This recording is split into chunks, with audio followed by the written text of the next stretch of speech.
paz com vocês? Tudo certo? Deus seja louvado. Glória a Deus. Pode se sentar um minutinho? Glória a Deus. Deus seja louvado. Esse clima tá bom? Glória a Deus. Então hoje, na terceira palavra da série Família Feliz, nós queremos fazer uma mensagem sobre o título Família com Propósito. Amém? Vamos orar por essa mensagem, por essa palavra. Senhor, nosso Deus e nosso Pai, é com alegria, meu Deus, que nesse momento nós nos colocamos na Tua presença, sendo canal, meu Deus, para a igreja, sendo canal aqui nesse lugar. E importa que eu diminua, que o Senhor cresça. Importa, ó Pai, que aquilo que foi ministrado aqui essa noite, ela venha surtir o efeito pelo qual ela foi enviada. Ela venha, meu Deus, trazer frutos e benefícios para a nossa família, para a nossa vida. É assim que nós te agradecemos e te louvamos, em nome de Jesus. Diga amém. Amém. Glória a Deus. Então, o tema de hoje é família com propósito. Muito se fala sobre o propósito de Deus para a família. Mas eu te pergunto, para você, no seu entendimento, o que você entende, o que você acha, qual a sua definição de propósito para a família? Evandro, meu entendimento é que eu esteja envolvido em algo no ministério, que os meus filhos, que os meus parentes, algo que faça que você contribua com o ministério, certo? Mas nós estamos acostumados a descobrir as promessas de Deus para a família, não é?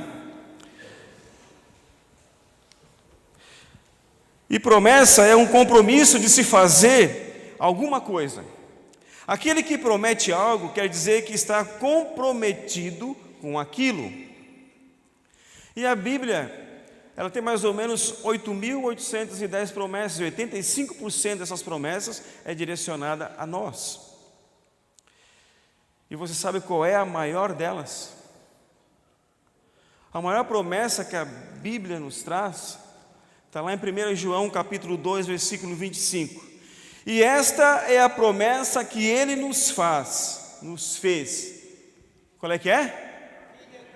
A vida eterna, a salvação. Glória a Deus por isso. Essa é a maior promessa que Deus fez, que é a vida eterna. E todas as demais promessas, enquanto nós estivermos aqui, elas irão se cumprir. A promessa dele é que um dia nós vamos partir, vamos nos encontrar com Ele. Mas enquanto nós estamos aqui, essas 85% de promessa irão se cumprir na jornada da nossa vida, até o dia que nós partimos aqui. Você crê assim? Eu creio. Amém? Glória a Deus. Mas existem também uma outra perspectiva que devemos ter sobre a família. Só que não tem a ver com receber, mas com contribuir, abençoar e fazer parte do propósito de Deus para as outras famílias no reino. O que nós entendemos por isso? Eu cito um exemplo. E quando a Rebeca está ali, cadê a Rebeca? Rebeca, está com quantos anos, minha filha? 15? Pensei que tinha 12. Glória a Deus. A Rebeca, ela vem de uma família que entendeu um propósito. A Rebeca está crescendo numa família que está vivendo o propósito de Deus aqui na terra. Então, quando eu vejo ela ali tocando bateria, o pai canta, a mãe canta e faz as coisas mais no reino de Deus, e ela está ali desenvolvendo o ministério dela, que é uma das fatias, porque tem mais coisas que ela faz, é tocar bateria. E quando eu vejo, eu estava observando ela, os bracinhos dela, não conseguia acompanhar naquele giro tudo ali. Mas ela está envolvida no ministério. Daqui a pouco o João e a Mimi já descobriram o que você vai fazer? Daqui a pouco eles estão cantando, estão tocando, por quê? Porque a família tem um propósito, e o propósito faz toda a descendência venha junto. Amém? Glória a Deus. E vocês sabiam que o maior propósito da família é revelar o amor de Deus. Escute bem, o maior propósito da família é revelar o amor de Deus. Mas Deus se revela usando figuras familiares. Sabiam disso? E para expressar o seu amor, O Senhor usa uma figura familiar que conota o mais alto nível de amor que o ser humano pode imaginar. Qual é? O amor de mãe. O amor de mãe, que é um amor sacrificial. Eu imagino assim que o pai tem o mesmo amor pelos filhos que a mãe tem. Só que eu acho que pelo estado da gestação, aquele cordão ligado ao corpo da mãe, faz com que tenha uma sensação diferente. Faz com que tenha algo diferente relacionado ao feto, ao bebê e à mãe. Minha mãe também está aqui, glória a Deus. É, mãe? E eu creio que faz com que esse amor seja sacrificial, por causa dessa ligação. Porque é a mãe que fica os meses de gestação, vendo a criança crescer, mexer. E eu lembro quando a minha esposa, no período de gestação dos nossos 3 filhos, ainda bem que foi ela que engravidou, eu lembro que eu via a barriga dela mexendo, uma ponta para cá, uma ponta para lá. Quem é mãe, quem já teve um filho, sabe que é assim, né? Eu ficava observando, parecia que tinha uma guerra ali dentro. Uma hora a barriga apontava para um lado, uma hora apontava para o outro, né? Mas esse é um amor que supera o amor, fala bem que fala sobre sua paternidade, que supera até o amor de um pai natural. Amor de um pai natural. É lindo, né? Glória a Deus. Então, está aí o primeiro propósito da família, qual é? Revelar o amor de Deus. Diga graças a Deus. Escolher servir a Deus em família não é apenas escolher como Senhor da sua vida, ou da nossa vida. Josué fala bem assim: se porém não lhes agrada servir ao Senhor, está lá em Josué 24:15, Josué declara a seguinte frase: porém, se não lhe agrada servir ao Senhor, escolham hoje a quem irão servir, se aos deuses que os seus antepassados serviram além do Eufrates, ou aos deuses dos amorreus, em cuja terra vocês estão vivendo. Mas eu e a minha casa serviremos ao Senhor. Diga assim: eu e a minha casa serviremos ao Senhor. Declare essa verdade para a sua vida.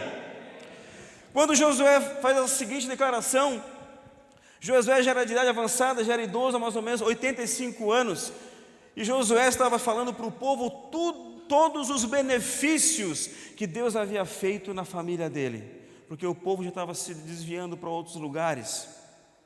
Então, Josué, como exemplo de propósito na família, exemplo de pessoa que entendeu o propósito, e a família andava junto nesse propósito, então ele fala que eu e a minha casa serviremos ao Senhor. Então o povo muda de ideia. No versículo 16, olha só o que o povo fala. Então respondeu o povo e disse: nunca nos aconteça que deixemos o Senhor para servirmos outros deuses. Glória a Deus. Escute bem, a opinião do povo mudou graças ao propósito da família de Josué, graças à determinação de Josué e o exemplo que a família era, que fez um povo mudar de ideia e se voltar para o Senhor. Diga assim: a minha família é exemplo para que outras pessoas possam nos seguir. Glória a Deus. Deus seja louvado. Servir a Deus vai muito além de uma escolha. Servir a Deus é servir aos seus propósitos. E um dos maiores propósitos que Deus possa ter estabelecido foi quando Ele uniu o seu propósito, que o seu Filho Jesus uniu o seu propósito, o propósito do Pai. Deus queria resgatar e trazer a redenção ao pecador. E quem foi que entrou nessa missão? Seu Filho Jesus. Se nós olharmos os anais da história, desde que o homem pecou, desde que Adão errou o alvo, que Deus vem tentando se reconciliar com o homem. Deus levantou reis, profetas, juízes, pessoas que seriam intercessores entre Deus e o homem. Então eu sempre digo que a gota d'água foi Jesus. E Jesus entendeu o seu propósito. E Jesus entendeu a forma sacrificial que ia acontecer, mas ele entendeu. Lembra quando Jesus estava lá no jardim? Jesus estava lá nos últimos momentos antes de ser preso, que Jesus estava lá orando, agonizando, e chegou a suar gotas de sangue, e ele dá aquele brado que todos conhecem: Senhor, se possível, afasta de mim esse cálice. Então ele suspira, ele respira, ele entende e volta ao propósito, e lembra do propósito, mas todavia prevaleça a tua vontade. Diga graças a Deus. Ele entendeu o propósito, ele entendeu a vontade de Deus para a vida dele. Quando eu leio essa mensagem, essa parte da Bíblia, eu sempre me recordo, eu analiso, eu penso, o que seria de nós hoje, se Jesus naquele momento tivesse voltado atrás? Se naquele momento, aquele desabafo de Jesus humano, que não era o Jesus divino, naquele momento era o Jesus sentindo o peso do nosso pecado, sentindo o peso do nosso pecado, o que teria acontecido conosco se ele tivesse ali rejeitado o propósito de Deus? Eu creio que nós não estaríamos aqui. E muitos homens chamados heróis da fé daquela época, Pedro, Paulo, homens que morreram de uma forma sacrificial, né, que deixaram um legado, deixaram a posteridade, e depois de muitos anos veio Charles Spurgeon, Billy Graham e muitos outros que nós conhecemos, que também foram referências no Evangelho. Se esses homens também não tivessem pago um alto preço, o que seria do Evangelho hoje? Que esses homens é tudo do século passado. Que nós sejamos os heróis da fé do nosso século. Diga amém. Glória a Deus. E eu falando como pai, como marido, uma das coisas que mais me alegra, que mais me deixa feliz, é a minha esposa, esses anos todos me acompanhando no ministério, né? Não somente entregando a vida para Jesus, mas trabalhando em prol do reino de Deus e juntamente com meus filhos. Os meus filhos nasceram, meu mais velho, quando nós chegamos na igreja, ele tinha 1 ano e 6 meses, quase 2 anos, então ele cresceu envolvido com as coisas de Deus, ele cresceu envolvido no ministério. Aonde nós íamos, ele estava junto. O que nós fazíamos, ele estava junto. Então ele cresceu vendo o pai e a mãe envolvidos em prol do reino de Deus. As meninas, quando nasceram, nós já estávamos há muito tempo, um tempinho a mais, então nós tínhamos um berço que ele desmontava, ele era portátil, então onde nós íamos, aquele bercinho saía do porta-mala, nós colocávamos as meninas ali. Porque a pequena não existia ainda. Nós íamos, aí alguém falava assim: tem que fazer um culto em tal lugar. Nós íamos lá e botava, a primeira coisa, botava o bercinho, a do meio, a número 2 ficava ali. Minha filha número 2. E isso em vários lugares que nós íamos. Então eles cresceram vendo o pai e a mãe envolvidos nesse propósito. Passou o tempo, nasceu a Isabela. É a mesma coisa, aquele bercinho ficou guardado e voltou ativa de novo. Então onde nós íamos, a Isabela estava naquele berço. Então minha maior alegria é ver minha família envolvida no propósito de Deus, que é exalar o amor de Deus para as pessoas. É exalar o amor de Deus para as pessoas que estão do nosso lado. Esse é o maior desejo, é o maior prazer da minha vida. E o detalhe, gente, hoje minha filha pequena, a Isabela, hoje ela começou a ir no UP. E chega no dia do UP, eu penso que ela está lá estudando, né, o assunto da escola, ela está lá pegando versículos, fazendo TSD, algumas anotações, porque à noite ela tem que falar alguma coisa. À noite ela tem que participar, que é bem o perfil dela. Ela está se envolvendo. A minha do meio, até ontem eu estive aqui, eu fiz até um vídeo dela e do meu filho mais velho. Ela fez o apelo dízimos e ofertas. Eu pensei, essa filha é minha, ela está muito bonita. E eu gravei e botei no grupo da família. E o meu filho, e sendo que a minha filha ela é uma inspiração para nós. Ela todas as manhãs ela não lê a Bíblia, ela estuda a Bíblia. Ela ora, ela lê um livro. Se não chamar, ela fica até meio-dia no quarto dela, se alimentando da palavra de Deus. É uma inspiração. Um dia Deus tem algo grande para ela na igreja. O meu filho mais velho, a cara do pai, aquele moço bonito lá, né? Ele desde os 11, 12 anos ele toca bateria na igreja.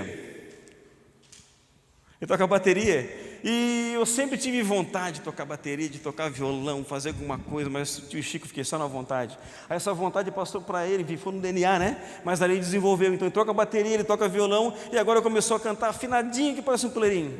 Começou a cantar. Aí na época ele começou a namorar com a Bárbara. Fizemos um culto familiar, poucas pessoas.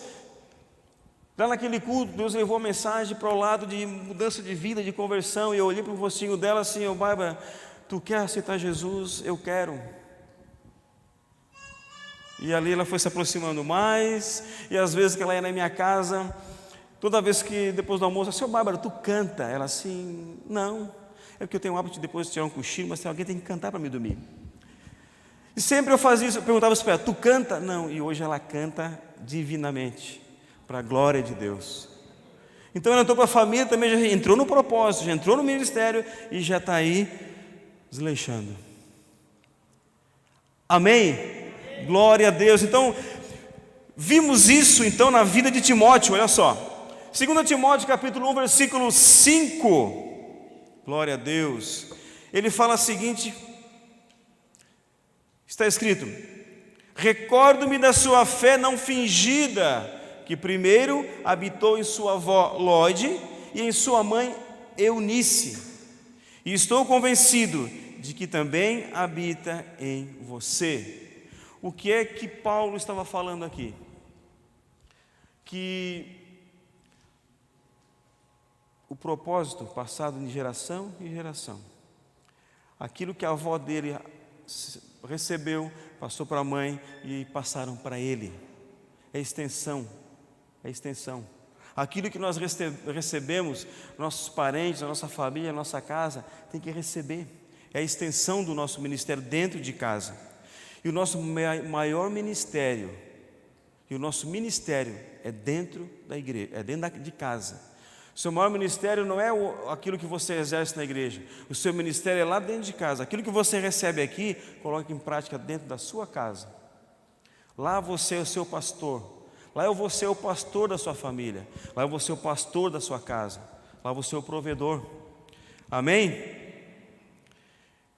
E essas duas mulheres se converteram mais ou menos, segundo os anais da história, numa pregação de Paulo.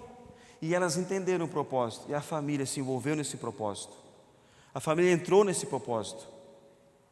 Mas como despertar em minha família ou na sua família, glória a Deus, a inspiração, o amor pelo serviço do reino?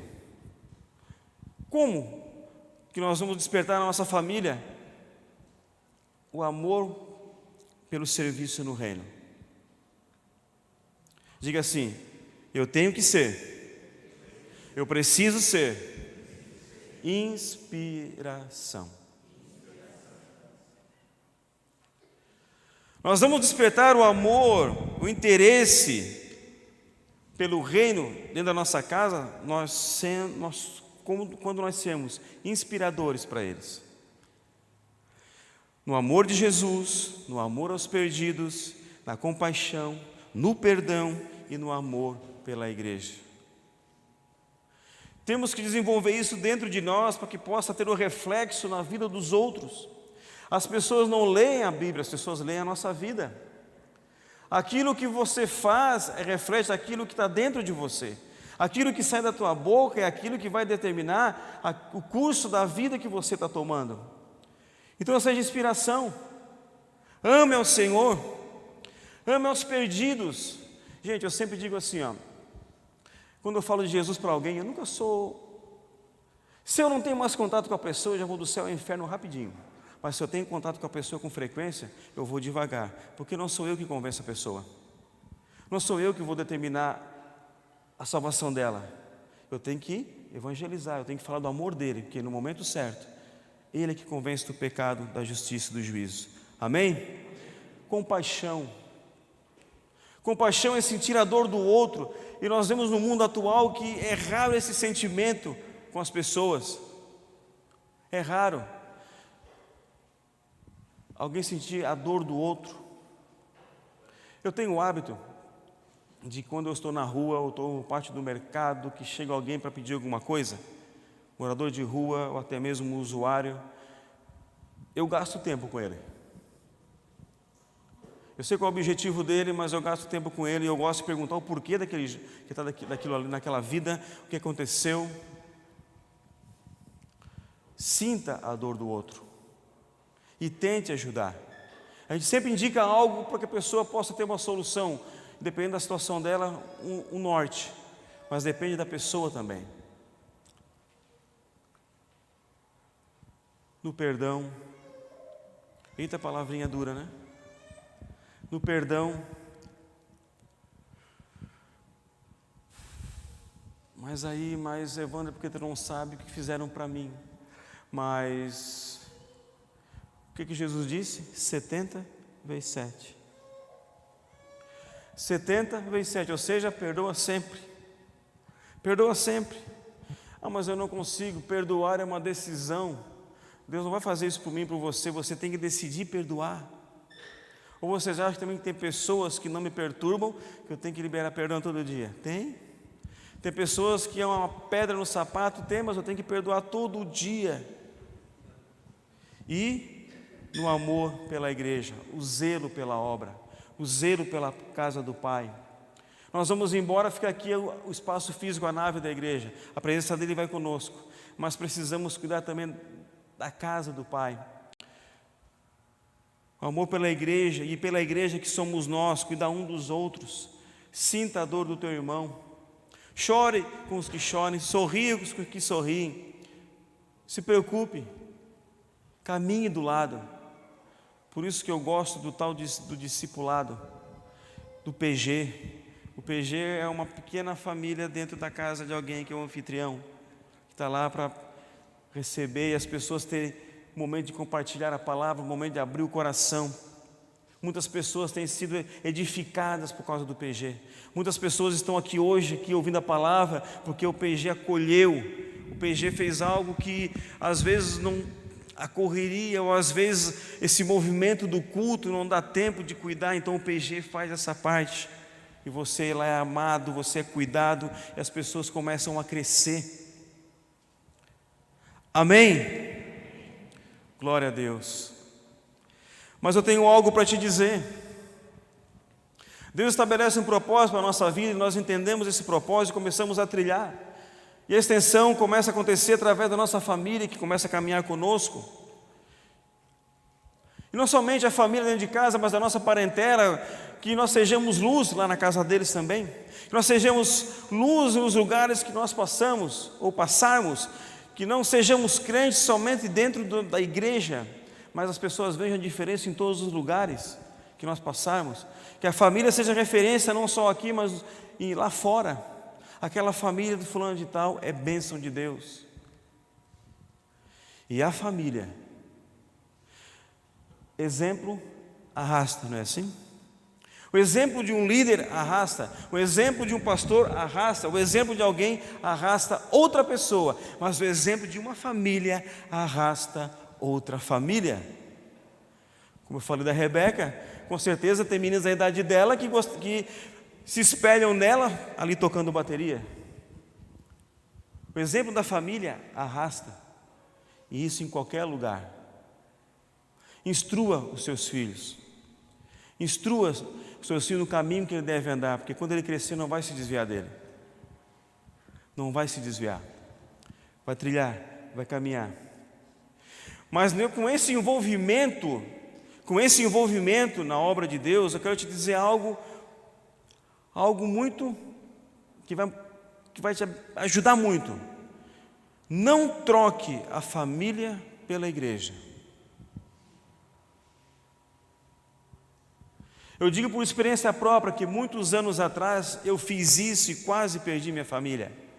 Eu me envolvi tanto com o propósito da igreja, não da minha família, que ao ponto de eu ter um compromisso com eles e alguém na igreja me chamar, eu esqueci do propósito, do compromisso com eles e segui por compromisso da igreja.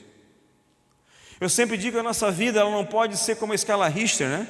Embaixo, em cima, não. Ela tem que ser na horizontal. o que é isso? Nós temos que levar a igreja, o trabalho, a família, o lazer, tudo que nós fazemos no cotidiano, no mesmo nível. Nós temos que dedicar tempo para todas essas coisas. E se tiver algo mais para baixo ou mais para cima, se não tiver na horizontal, alguma coisa está ficando para trás. Por que eu digo isso? Eu conheço pessoas que hoje não querem exercer o ministério, porque o pai, quando ele era criança, o pai se envolveu tanto que esqueceu da família. Eu conheço jovens que hoje assim, eu não quero ser pastor, porque o meu pai é pastor e ele não tem tempo para a gente, eu não quero ser pastor. Temos que levar tudo na mesma linha. Nós temos que aprender a dizer sim, a dizer não. É tão virtuoso você dizer um sim como não. E eu tenho dificuldade de dizer não. Eu tenho dificuldade de dizer não, mesmo em dano próprio, às vezes eu vou, mas eu não queria, eu não podia, eu tenho que cancelar alguma coisa para fazer aquilo. Mas hoje eu estou aprendendo, se eu não posso, se eu não consigo fazer, eu digo, não consigo, não posso comparecer, não vou fazer, não dá para fazer. Porque você tem que observar que tem alguém que depende de você. Você tem uma família por trás de você. Então, não caia de cabeça aqui e esqueça a tua família. Caia de cabeça aqui, mas traz eles e comece a caminhar tudo no mesmo nível. Amém? Tudo no mesmo nível. Se envolva, mas com a sua família também. Timóteo fala bem assim, no capítulo 5, versículo 8. Se alguém não cuida de seus parentes, e especialmente dos da sua própria família, negou a fé e é pior que um descrente. Pesado isso, né? O que Timóteo estava dizendo? Que a pessoa cuida da obra de Deus, faz com excelência, cuida de todo mundo que está envolvido, mas esqueceu a família. Esqueceu a família. Eu tive uma época da minha vida, isso faz uns 7, 8 anos, eu tenho meu trabalho secular, eu fazia escala extra no meu trabalho secular, nós cuidávamos de uma congregação, como se dizia na época, e eu fazia um trabalho voluntário numa clínica de dependente químico. E tudo tinha horário. E quando eu estava chegando em casa, que estava estourando o horário de eu ir trabalhar, eu chegando, porque eu tinha que trabalhar. Eu chegava, parecia um boi brabo, sai da minha frente que eu tenho que tomar banho, que eu tenho que trabalhar. E essa rotina era diária, era de segunda a sábado. E às vezes eu fazia uma escala extra à noite, eu pedia para o meu comandante sair às 5 horas da manhã, porque tinha que sair às 8, eu saía às 5, porque 6 horas eu estava na clínica e eu voltava para cá para exercer o trabalho que eu fazia lá.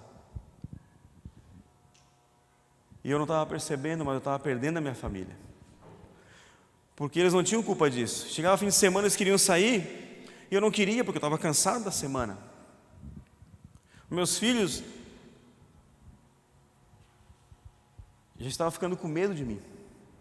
Eu chegava chegando. Até que um dia eu reconheci isso e fiz uma oração.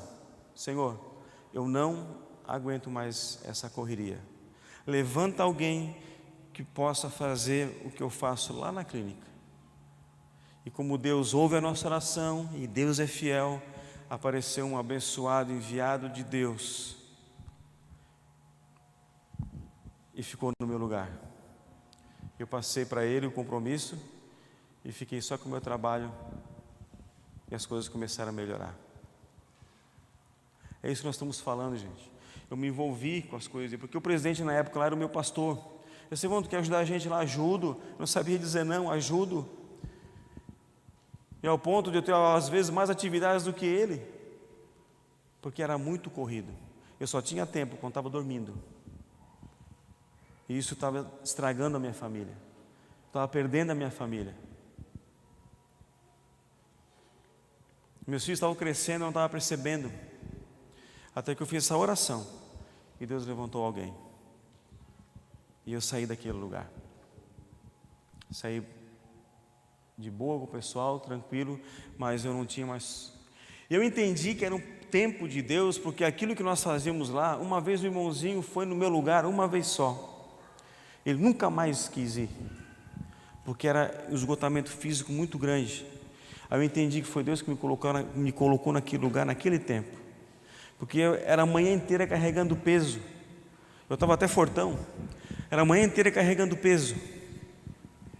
O irmãozinho foi uma vez só que eu não pude ir, que eu estava de serviço. E ele assim, cara, não sei como é que tu aguenta, eu não vou mais. Aí eu entendi que eu fui a pessoa certa, na hora certa, colocado por Deus. Mas quando eu percebi que aquilo estava me atrapalhando, Deus colocou alguém no meu lugar. Diga graças a Deus. Deus ouve oração. Deus ouve o teu clamor. Amém? Glória a Deus. Então cuide da tua família. Se nós como cristãos, nós sabemos cuidar da nossa família, Timóteo fala que nós somos considerados como um descrente. Ou seja, olha só a qualificação dele. Pior que um descrente. Pior. Aí nós exercemos uma liderança, carregamos uma Bíblia embaixo do braço, não porque exerce uma liderança, mas as pessoas reconhecem nós como cristãos, mas a nossa família está à bancarrota. E Timóteo diz que nós somos pior de quem não conhece o Senhor. Somos piores.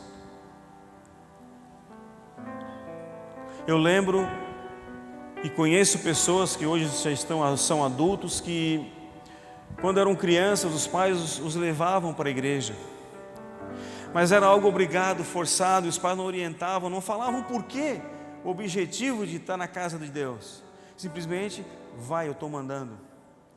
Muitos desses hoje não querem nem saber de entrar numa igreja, porque os pais não ensinavam, os pais só falavam que tinha que ir. Então a criança ela começou a criar uma distância de Deus, que ela não sabia o objetivo. Ela não sabia o porquê que ela tinha que estar na casa do pai. Ela sabia que era uma ordenança do pai dela. Ela não tinha um compromisso. Então cresceu com aquilo. Eu conheço adultos hoje que não querem nem saber de estar sentado onde você está, porque não tiveram uma experiência boa. Por isso, instrua a tua família, instrua seus filhos, fale do amor de Deus para eles, faça de tudo para eles chegarem perto de Deus. E diga o propósito, por quê? Nós não sabemos o dia de amanhã. O dia de amanhã pertence a Deus. Já aconteceu situações de conversar com a pessoa num dia, no outro a notícia que ela faleceu. Ninguém sabe. É uma senha que ninguém quer. Ninguém sabe o dia da sua morte. Por isso que nós estamos aqui, para saber que o objetivo de nós estarmos aqui é que, se nós partirmos para a eternidade, nós vamos nos encontrar com Ele. Eu saio da minha casa todos os dias para trabalhar, eu não sei se eu volto. Eu coloco a minha farda, coloco a minha arma na cintura e vou trabalhar. Eu não sei se eu volto. Mas eu sei de uma coisa, que eu tenho que estar preparado, que independente eu voltando ou não voltando para a minha casa, se acontecer alguma coisa, eu tenho que estar na casa do Pai, voltar para o reino de Deus. É isso que eu tenho, que eu estou aqui de passagem, nós estamos aqui de passagem. Independente do que aconteça com a nossa vida aqui, porque um dia todos nós vamos partir para a eternidade. Por isso que você é responsável pela sua família. Os filhos são herança do Senhor, não são nossos. A nossa esposa gerou, nós criamos, estamos criando, estamos dando um caminho, envolvendo eles no propósito de Deus, porque vai chegar um dia que nós seremos cobrados por isso. Sabiam disso? Porque os filhos são herança do Senhor. Salmo 127, verso 3 diz que os filhos são herança do Senhor, o fruto do vosso ventre, seu galardão. Então é do Senhor. Então cuide com excelência. Cuide com excelência. Eu sempre falo para minha esposa e falo até para Deus: eu não merecia tanto a família que Deus me deu, os filhos que Deus me deu. Eu atribuo mais à minha esposa do que a mim o comportamento deles hoje. Eu atribuo mais a ela do que a mim, mas eles estão conosco no propósito. Diga graças a Deus. E falando em instrução do seu filho, eu lembro de crianças que os pais, simplesmente a criança falava: pai, eu não quero ir no culto hoje. O pai dava liberdade de ficar em casa. Só que essas crianças hoje são adultos, os pais continuam na igreja e essas crianças não estão na igreja. Os meus filhos nunca falaram: pai, eu não quero ir para o culto hoje. Que nós falamos o objetivo de estar na igreja. Eles nunca disseram: hoje eu não quero, porque eu não gosto disso, eu não gosto daquilo. Eles nunca falaram isso. E às vezes eu faço um teste, eu digo assim: hoje nós vamos no culto. É uma quebradeira só, não vamos na igreja hoje? Então instrua sua família, você é responsável por ela. É responsabilidade nossa envolver a família no propósito de Deus. Amém? Mas eu quero te dizer algo.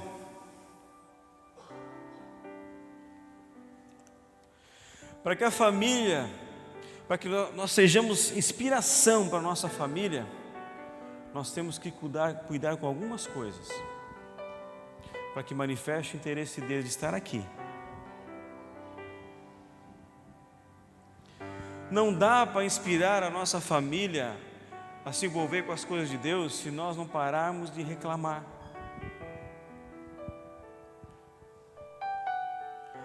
Eu tenho um colega, onde eu fui na casa dele, e o filho dele era um adolescente. Escute bem, o filho dele era adolescente. Ele se comportava idêntico ao pai. O jeito de falar, de se expressar, gesto corporal igual ao pai. O que é isso? O pai é uma inspiração para o filho. Então, quando nós reclamamos dentro da nossa casa, nós estamos dizendo o que para eles? Eu também posso reclamar. Se meu pai e a mamãe reclama de tudo, de todos, então eu também posso reclamar.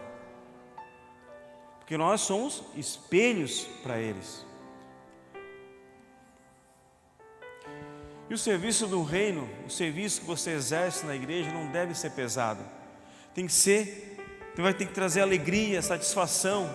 Se você está fazendo algo que está se tornando pesado, pare, reflita e veja onde que você precisa melhorar. E se não conseguir, e se isso ainda continua sendo um peso, chama o pastor, esse pastor, isso aqui eu não estou conseguindo mais fazer com excelência, só pode colocar outro no meu lugar.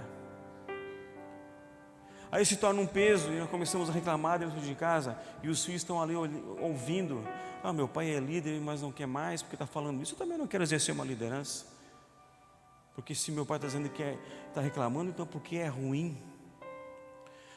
Quando eu me converti em 99, tinha mais cargos, tinha mais pessoas para trabalhar na igreja do que cargos à disposição. E hoje, a nível, é mais cargos à disposição que pessoas disponíveis. Alguns ainda são mais ousados, falam mal até dos líderes, dos pastores. Como que nós vamos inspirar nossa família se eles veem nós falando dos nossos pastores, dos nossos líderes? Se aquilo que nós apresentamos dentro do nosso lar é um cenário de desonra. O que eu faço porque está acontecendo isso? Chama para conversar quem de direito. Chama para conversar o teu líder. Se o teu líder não resolver, vocês levam para o pastor e ali resolve. Uma coisa que eu aprendi: quando acontece algo que eu não gosto, quando acontece algo que eu acho que é direcionado para mim, eu vou na pessoa quem de direito. Porque se eu conversar com um terceiro, esse terceiro vai levar para alguém, para outro, e no fim não era nada, era coisa da minha cabeça. Já ouviram falar da teoria do achismo? Eu acho que fulano falou isso para mim, e não é nada. E como eu sou um cara super, hiper desconfiado, eu tenho que cuidar com isso. Mas eu vou sempre tratar com a pessoa. Certa vez eu estava na igreja, num culto, e o pastor pregou, parece que só faltou falar o meu nome. Pensa num cara indignado. Não falei para ninguém, nem para minha esposa. Acabou o culto, fui conversar com ele. Era coisa da minha cabeça.